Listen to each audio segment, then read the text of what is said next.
First of all, what we need and what we use every day is our dermatoscope. So it's the first tool that we have as a non-invasive imaging technique in dermatology. Not such a difficult or complicated technique. It's just basically a lens that we use, a particular, peculiar lens, but we use our dermatoscope every day. It's been said that the dermatoscope is the dermatologist's stethoscope, and with the traditional and new application of the dermoscopy.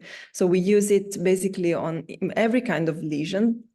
And this is nowadays something that we have in our pockets every day. So this study here, it was published in 2009, so more than 15 years ago, more or less 15 years ago, and saying that basically what we have, so dermoscopy, it's a tool which allows a better evaluation of skin tumors and a better evaluation and diagnosis of melanoma as compared to the naked eye examination. However, apart from dermoscopy, we do have basically many more types of non-invasive imaging. So look at this table. In this table, we have a summary of what we have nowadays in our practices. So first of all, the RCM in vivo, which means reflectance confocal microscopy. The RCM can be also used ex vivo, meaning that we do it on excised tissue. Then we have the OCT, optical coherence tomography, and the last in the way is the LC-OCT, line field confocal optical coherence tomography. So a tool that combines both RCM and OCT. So if you look at the characteristics which are summarized in this table, in some tools like the confocal microscopy especially, we have an horizontal view of the skin, so similar to what we have in dermoscopy. Some others allow a vertical visualization of the skin, and the LCOCT, being a combination, allows both horizontal and vertical visualization of the skin with different axial and lateral resolution, especially with different depth in the of imaging, basically.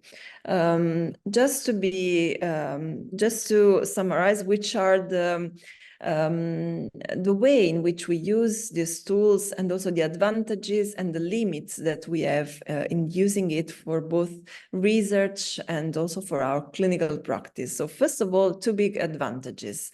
When we start using these tools, first of all with dermoscopy, but nowadays moreover with confocal microscopy and with LC-OCT, we had to rediscover dermatopathology. In which way? In the way that if you want to visualize the skin in vivo at an histological level of resolution, you have to know what is a certain lesion, how is it made, how is it represented in histology. So you have to go back to histopathology, to dermatopathology in particular. For example, in this case here, look at the histology. The ones of you who are more familiar with the slides, with histological slides, will recognize easily the nests of a basal cell carcinoma, which have this characteristic palisading and the clefting. Look now at the image on the left side, the RCM imaging. Don't you think they are pretty the same? So, but if you look with reflectance confocal microscopy at a lesion on the skin and you don't know histology, you don't know what to search for, of course, it's impossible for you to get any conclusion about the lesion you're looking at. So rediscover dermatopathology.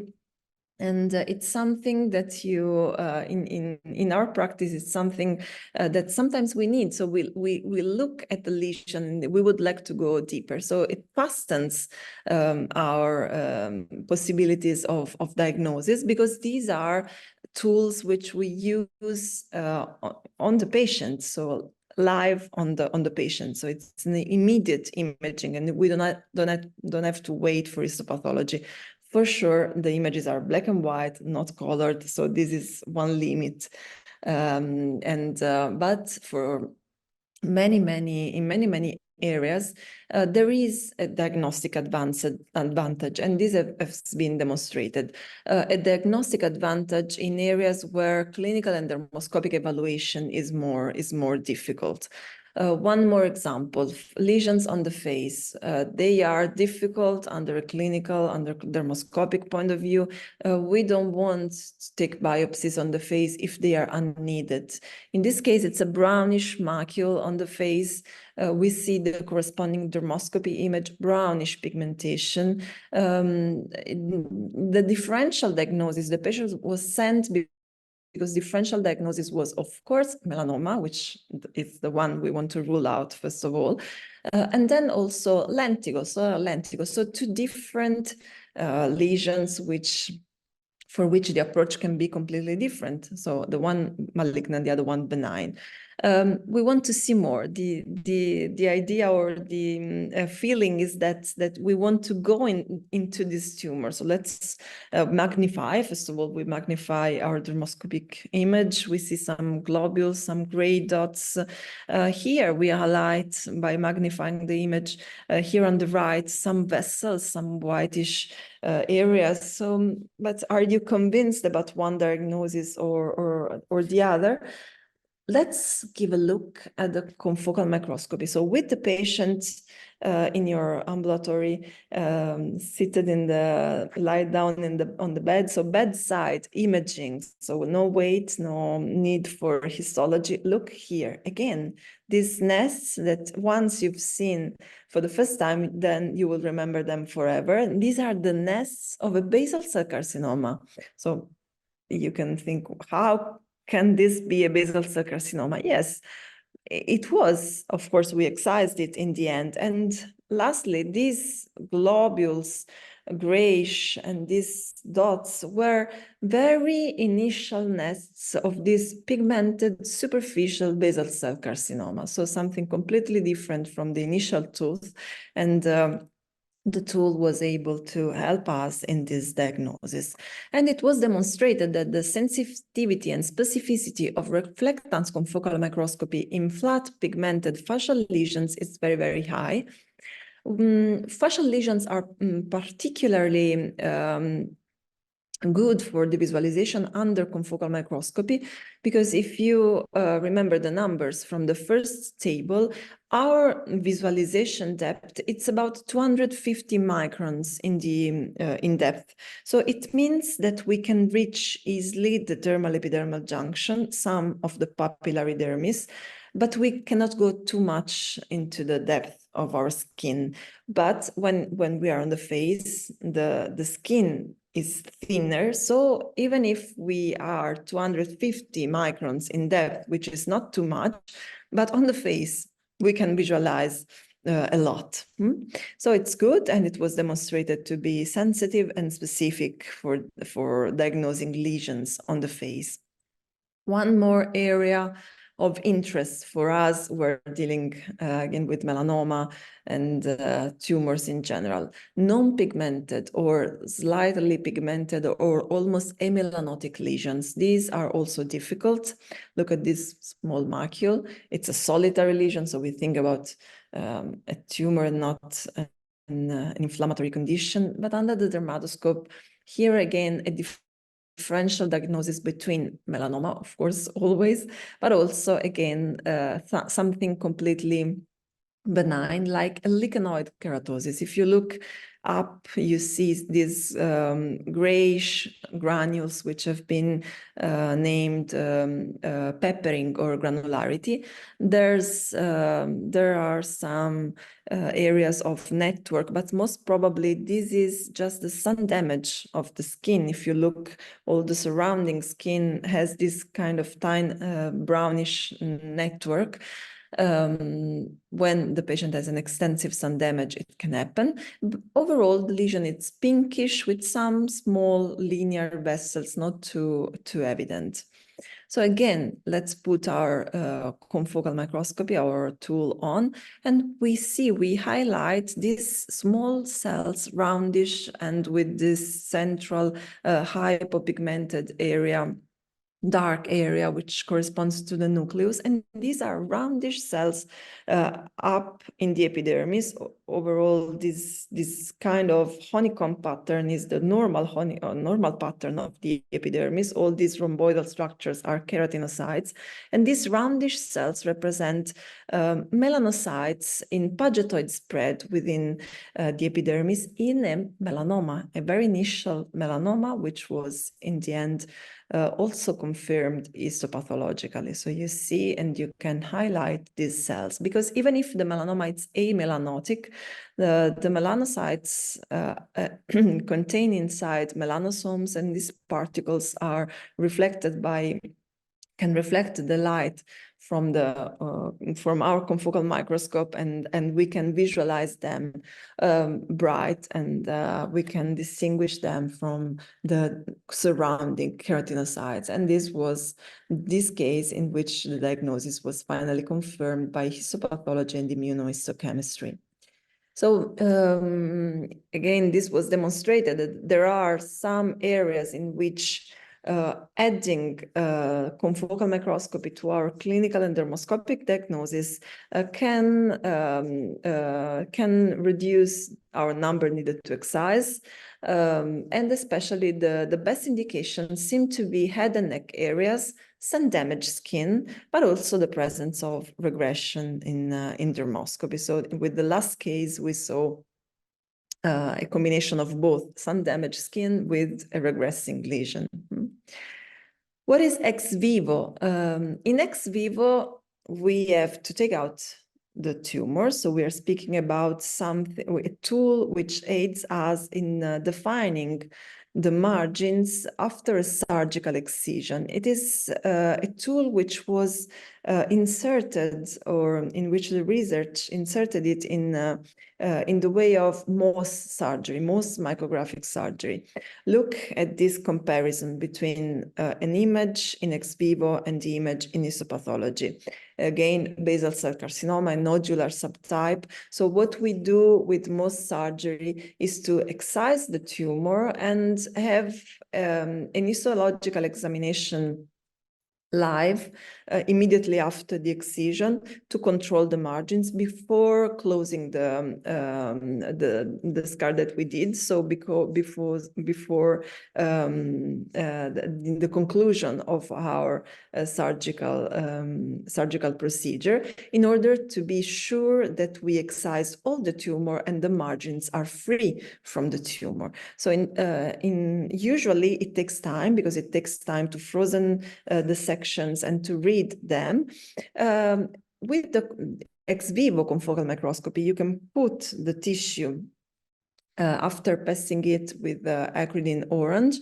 You can put the tissue excised under the microscope and immediately have an image like this one. Again, in this case, a vertical section, like it was histopathology. And now the following step will be to make available this possibility, so of digitally stain the confocal mosaics to simulate histopathology. So this is something made digitally. So you see live the lesion like that, and a program in your tool, in your computer, will change it as it was histopathology. So to make it more similar as possible, the most similar as possible to histopathology, again, to aid in your clinical practice if you are a Mohs surgeon and you want to read your slides by yourself, which are not slides, it's the real fresh tissue. And this is working quite good. Not only, I will tell you, not only in dermatology, but there have been an expanding area of interest for this tool also in other pathologies like gastroenterology or breast tumors and others, for the possibility of the evaluation in vivo of tumor margins. Then one more tool which goes deep and allows visualization in the vertical plane is the optical coherence tomography.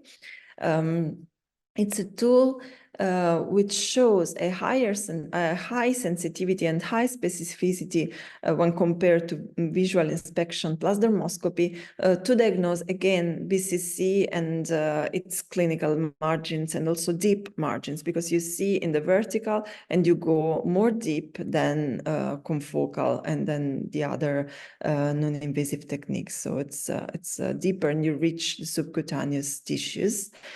And the last one is the line field confocal optical coherence tomography. So the combination of both tools, in which we have the histology like this one, the vertical, you see the epidermis and then the subcutis. And then the dermis, and you reach, yes, a little bit of the lower dermis. Then you can switch to the live horizontal, in which you have a confocal-like kind of imaging. But then you can move and create your 3D model. This is really amazing because you create a 3D model of or 3D imaging of the area of the skin which you are looking at, 0.5 by 0.5 millimeters, and you are always guided by a macro image, by a dermoscopy image. Let's look at an example. So you are here on the right in this circle with your dermoscopy camera. You want to visualize this point specific in your skin, or you can also move. And while you move, also your confocal, your LCOCT probe will move. Your image is being constructed, and you will visualize 3D, three-dimensionally, horizontal, vertical, and also it's a kind of cube, and you will go really, literally inside your tumor, visualizing all the details. Moving on, we have to take a look at the limits of these techniques. So good advantages, but which are the limits? First of all, time for imaging. All these tools have a certain time for imaging. For confocal microscopy, if you want to take a mosaic or an image of a lesion which is 6 by 6 millimeter in diameter, it takes you 7, 8 to 10 minutes. LCOCT, it's much faster. You put the probe on the skin, on your area of interest, and this is immediate, so you don't have to wait. It's live, really. LCOCT, it's for sure faster. The OCT also, it's fast, but then it's more difficult to learn to read it. And also the ex vivo, it's fast, but the learning curve, it's really steep learning curve. What are which are the advantages, and so is it worth it to have it in the clinical practice? So this was a study conducted in a multi-center randomized clinical trial. So the patients were randomized in 3 centers in northern Italy.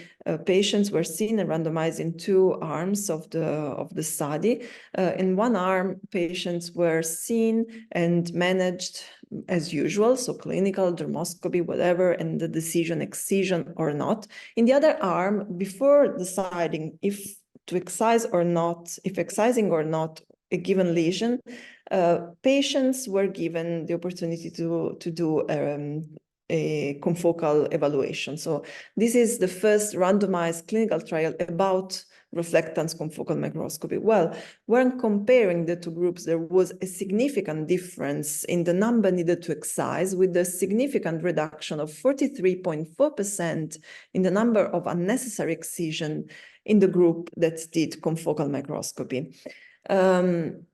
The patients were then followed for 2 years. So all the lesions that were under follow-up, so that were not excised after examination in confocal, were anyhow followed, so patient recalled. And they, by the way, they found in the end a couple of melanomas, like 4 melanomas that were not recognized in the beginning in that group. So for sure, it's not always everything, it's always perfect. But by the way, they demonstrated this reduction in the number needed to excise. But if we look at the numbers, the number needed to excise was already a real small number, 5.3, meaning that 5.3, so that one lesion out 5 lesions that are excised in that clinic is a melanoma. So it's a very low number from the beginning, and this is because the study was conducted in a referrals in 3 referral centers, and this is what is happening now. So we have confocal microscopy available, at least in Italy, available in each major city with dedicated ambulatory, but these are tertiary referral center. Just to give you an idea, this is the kind of patients we are dealing with, really complicated patients, already selected patients. So this is good technology for extremely complicated and selected patients. This is a young guy, 26 years old, who already had suffered from melanoma, 1.1 millimeter Breslow, sentinel node biopsy positive, so already stage 3 melanoma at the age of 26, and multiple atypical ugly nevi. So this is the kind of patients for which it's worth using this technology, probably nowadays for the moment. We'll see. This is just his melanoma, just to show you the clinical and dermoscopy. And look at how we follow him, because we don't have to forget non-invasive imaging in dermatology, and especially in dermato-oncology, means also basically photography. So the first tool that we have, it's photography, to take pictures of the patients, both clinical and dermoscopic pictures. This is the first thing to do. By comparing, basically, simply 2 pictures. These are clinical pictures. It's not dermoscopy, but look at the good quality that we have nowadays in our tools. We can select those lesions which changed over time. Then we can give a look at dermoscopy. Look, this lesion change asymmetrically. There's an reinforcement of the network. There's an asymmetry in the lesion. And in vivo confocal microscopy was added in the management of these patients with good results. The problem is that sometimes the changes that we detect at follow-up are similar in nevi and melanomas in these patients, because also nevi, the benign one, are very dynamic lesions. And in this setting, it makes sense to add one more evaluation tool to reduce unnecessary excision. The differential diagnosis can be difficult also under confocal microscopy, but high-risk patients for sure deserve the highest possible level of surveillance. With these tools, and simply with more accurately following these patients, we also realized of how dynamic is the life of our skin, the life of our nevi. Look at, this is the same patient at the baseline and after 5 years of follow-up. Look at how many new nevi, how some lesion changed, enlarged, how others started disappearing or fading off. So it's really a fascinating world in which these new imaging techniques can allow us to visualize live the changes and acquire more confidence and more knowledge about the natural history of our molds and our skin in general. So new technologies in dermato-oncology allow a almost histologic evaluation of the skin in vivo. All the techniques are time-consuming and requiring a steep learning curve. They are valuable in selected cases and also selected high-risk patients. Who knows if artificial intelligence will help us more in the future, we'll see. So thank you very much for your attention. Many thanks, Elvira. Congratulations for your talk. we are running a little bit out of time, so I will make a little comment just to inspire. I mean, using these techniques, these tools in skin research. So you clearly showed us as these kind of tools may increase the accuracy, diagnostic accuracy of melanoma, or specifically when we can think to use these kind of techniques. But if you have to think to an area, an expanding area of skin research using these tools, which area would you bet on?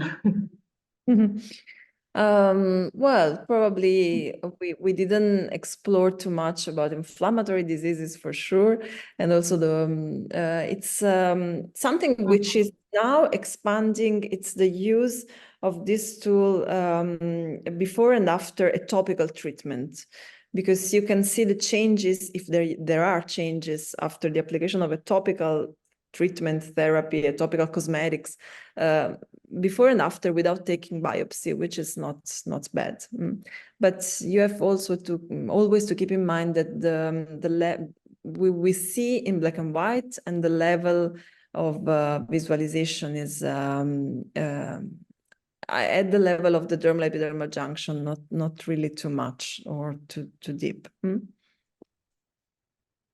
Okay, thank you very much. I think we are right in time, and maybe we have to go on with a couple of announcements. Okay, so before saying goodbye to everybody, I would like to highlight, to advertise the new episode that will be on the 17th of April, same time. And the next speaker will be Thomas Cooper. Maybe everybody of you knows him, and he will speak about T cells and skin. Very general, but of course I can bet that will be very, very important lecture, very interesting. And I would like to remind that all the webcasts are available on YouTube, and you will receive the email with the link. So stay tuned. And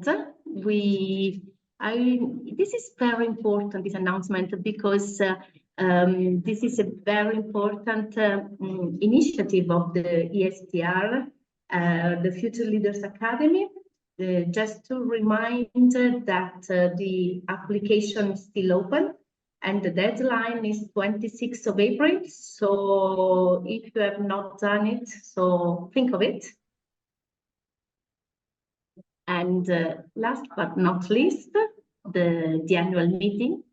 This year, it will be in Lisbon, Portugal. So very nice city, and will be from the 4th to the 7th of September. And to let you know that you can start to submit your abstract, and also